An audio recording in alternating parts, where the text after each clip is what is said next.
కళాప్రపూర్ణ doctor నిక్కిందేని Radhakrishnamurthy గారి ఆంధ్ర నాటక రంగ చరిత్ర 21వ భాగం 9/4/24 శ్రీ క్రోధి ఉగాది శుభాకాంక్షలతో స్వాగతం. అనేకమైన ప్రదర్శన రీతులన్నీ మనం చూసాం. ఇప్పుడు పిచ్చుక కుంటల కథ. ఆంధ్రదేశంలో చిరకాలం నుండి ఉన్న కళారూపాలు పిచ్చుక కుంటల కథ. ఈ కళారూపాన్ని పిచ్చుక కుంటల వాళ్ళనే జాతి వాళ్ళు ఆకట్టుకొని కాపీ రైట్ చేసుకొని చెబుతూ ఉంటారు. ఈనాటికి వాళ్ళు మన వంశాలు గోత్రాలు వల్లేస్తారు. ఈ కథా బృందం అంతా చేరి ముగ్గురంటే ముగ్గురు. వీరు చెప్పే కథల్లో ప్రాముఖ్యమైంది, చారిత్రాత్మకమైంది ఉంటుంది.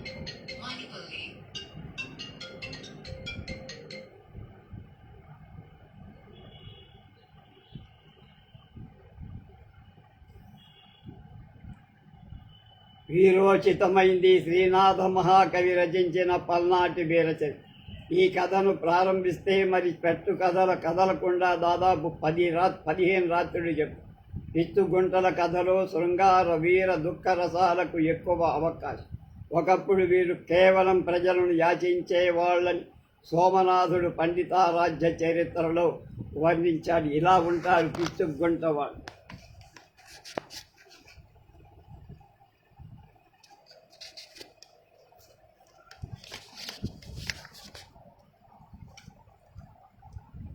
వీవంగ చేతులు లేవయ్య నడిచే పోవంగ కాళ్ళు మలే బలయ్య అంధకులమయ్యా పిచ్చుకుంటలమయ్యా దానమ సగరే ధర్మాత్ములార అని వివరించారు.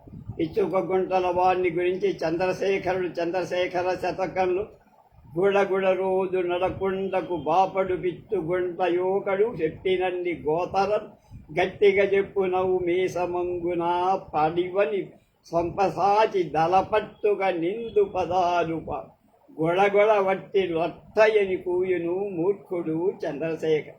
ముఖ్యంగా వీరి వేషధారణ కథకుడికి హుందాయిన తలపాగా, ఒక చేతిలో కత్తి మరొక చేతిలో డాలు, కాళ్లకు గజ్జలు. ఈయన చరణాన్ని పాడుతుంటే మిగతా ఇద్దరు ఆ ఆ అంటూ రాగం దీర్ఘం తీస్తూ కథకుడి గొంతులో గొంతు కలిపి. ఇక మూడవ వ్యక్తి ఒక తోలు తిత్తిని తగిలించుకొని గొక్క విడువని శృతి పోస్తూ ఉండు. ఆ శృతి చెవులకు ఎంతో ఇంపు. ఈ శృతిని ఆధారం చేసుకొని పిచ్చుక కుంటల కథా విధానాన్ని నడుపుతూ ఉండు. కథలో వచ్చే ఆయా పాత్రల మనస్తత్వాలు అనుసరించి కథకుడు వంతదారుడు పాత్రలోకి మారిపోతాడు.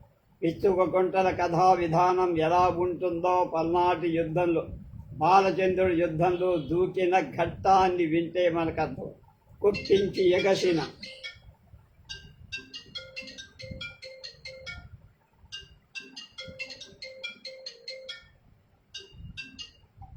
కుండలంబుల కాంతి గగన భాగం బెల్ల గట్టి కొనకు కప్పించి జగంపించి జగమంత కదలిన వనకంగా మొగమంతు తిరునవ్వు మోసులెత్తను కొండలంతారాళ్ళు పిండి గగను పత్రమంతారాళ్ళు పొడిపడిగా శలగలంతారాళ్ళు చివ్వచ్చుగాను ఒక్క దూకు దూకాడయ్యా శీలం వారి బాలు.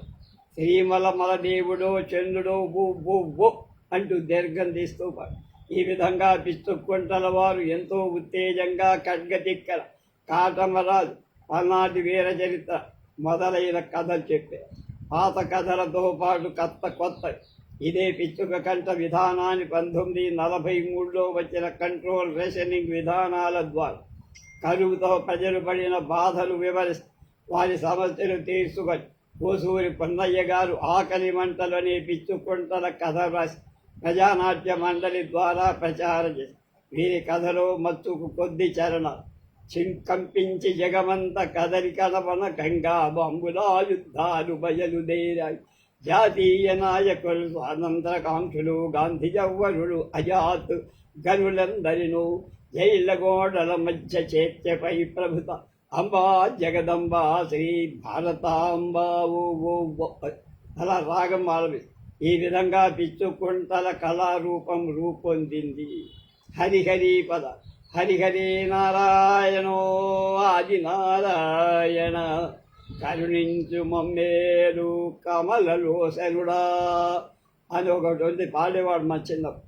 హరిహరి పదాలన్నీ ఈ పల్లవితో నడుచు. ఒక్కో ప్రాంతంలో ఒక్కో పాట, ఒక్కో ఆట, ఒక్కో కథ బహుళ ప్రచారంలో ఉన్న హరిహరి పదాలు కూడా విశాఖపట్నం జిల్లాలో విశేష ప్రచారం. ఈ పేరుతో అనేక కథలను శుద్ధుల రూపంలో చెబుతారు. వీటినే జంపెలని కూడా అంటారు.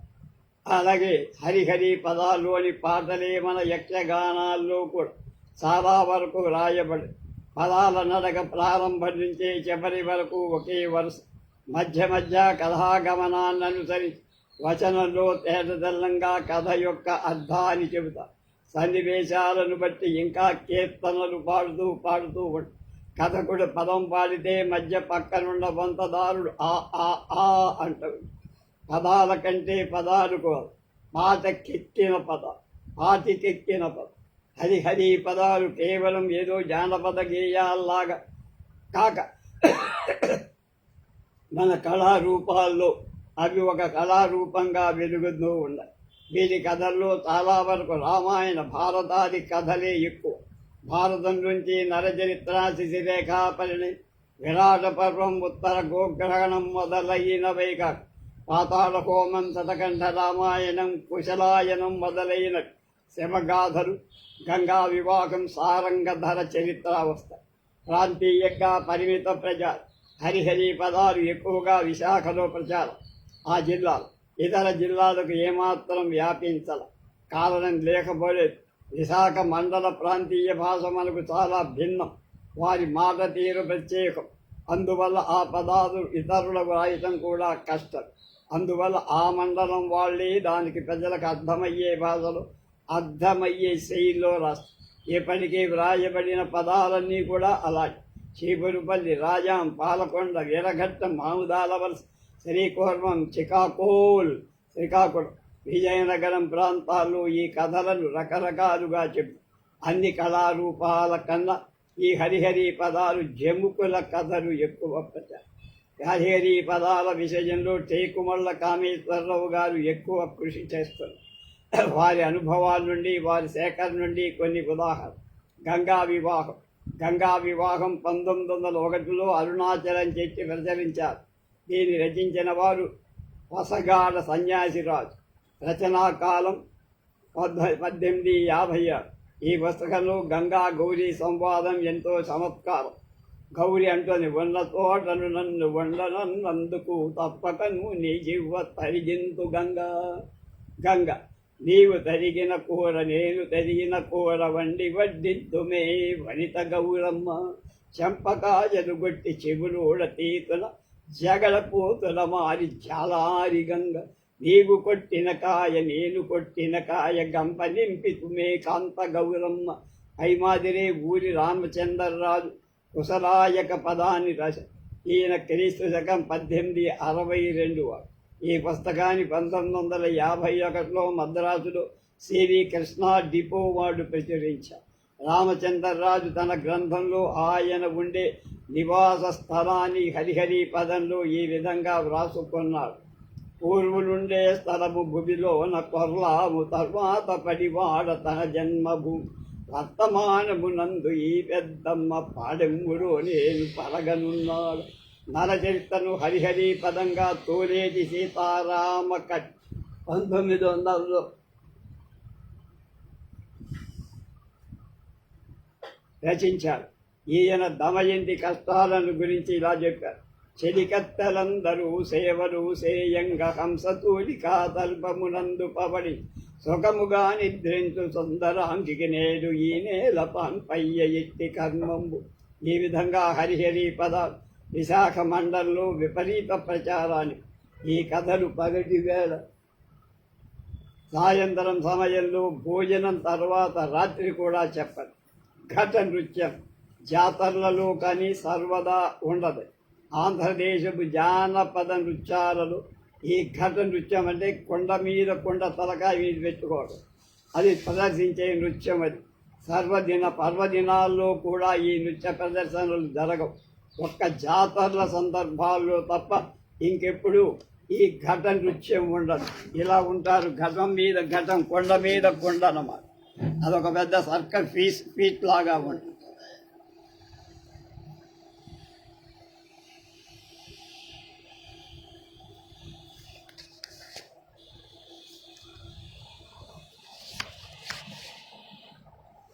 ఆంధ్రదేశంలో అనాది కాలం నుంచి ప్రదర్శింపబడుతుంది ఈ ఘటన.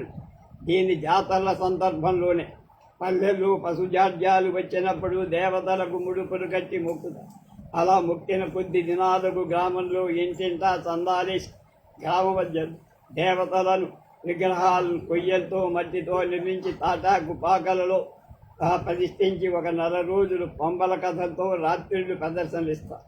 వాళ్ళ వాద్య బహిరంగం వాయిద్యంతో కనక తప్పెట్లతో మహోద్ధృతంగా జాతర జరుగుతుంది. అలా జరిగే జాతరల ముందు నెల రోజులు కూడా పై వివరించిన ఘటం కొండతో ఊరంతా ఇంటింటికి తిరిగి అన్నం మజ్జిగ సేకరిస్తారు. అలా ప్రతి ఇంటి దగ్గర సేకరించిన అన్నం మజ్జిగలు వాద్యకారులందరూ పంచుకోరు. అలా ఘటాన్ని నెత్తిన పెట్టుకొని ఊరేగేవాళ్ళు కాకళ్ళు ఘటం ఇంటింటికి తిరిగే సమయంలో తప్పెట్ల వాయిద్యపు గమకాలతో ఘటం ఎత్తుకున్న వ్యక్తి ఎంతో ఉద్రేకంగా నృత్యం చేస్తారు. అలా చేసే నృత్యమానికి ఏ విధమైన శాస్త్రం ఉండదు అని చెప్పలేం, కానీ ఘట నృత్యం చూసే వాళ్ళకు చాలా ఉత్తేజంగా ఉంది. ఈ ఘటం ఇంటింటికి తిరిగి అన్నం మజ్జిగ సేకరించడంలో ఉద్దేశం కేవలం దేవతల సంతృప్తి కోసం. అందువల్ల ప్రతి ఇంటి వాడు ప్రసాదాన్ని వేస్తారు. ఘటాన్ని పసుపుతో కుంకుమతో అలంకరిస్తారు. ఘటం యొక్క అంచుకు చుట్టూ వేపాకు తోరణం ఘటాన్ని చూస్తేనే అది ఒక దేవతామూర్తిలా కనపడ.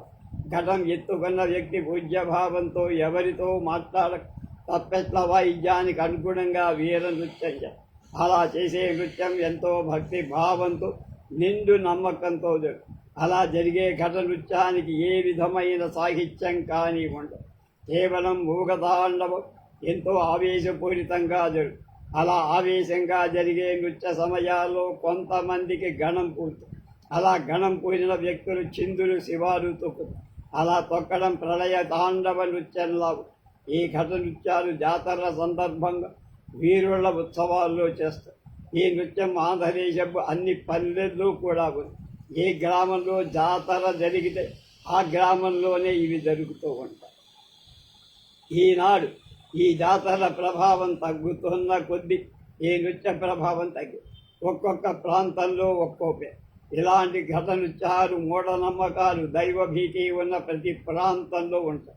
ఈ నాట్యాన్ని దక్షిణ దేశంలో కొడకూతు అంటారు. దక్షిణ దేశంలో వాళ్ళ గ్రామ దేవత అయిన అయ్యప్పన్ ఉత్సవాల్లో ఈ నృత్యాన్ని చేస్తారు. ఈ నృత్యాన్ని ఉత్తర హిందూస్థానంలో గర్భ నృత్యం అంటారు. ఈ విధంగా ఘట నృత్యం ఆయా ప్రాంతాల్లో ప్రచారమై ఉంది. రేపు జయదేవుడి అష్టపదుల గురించి తెలుసుకుందాం.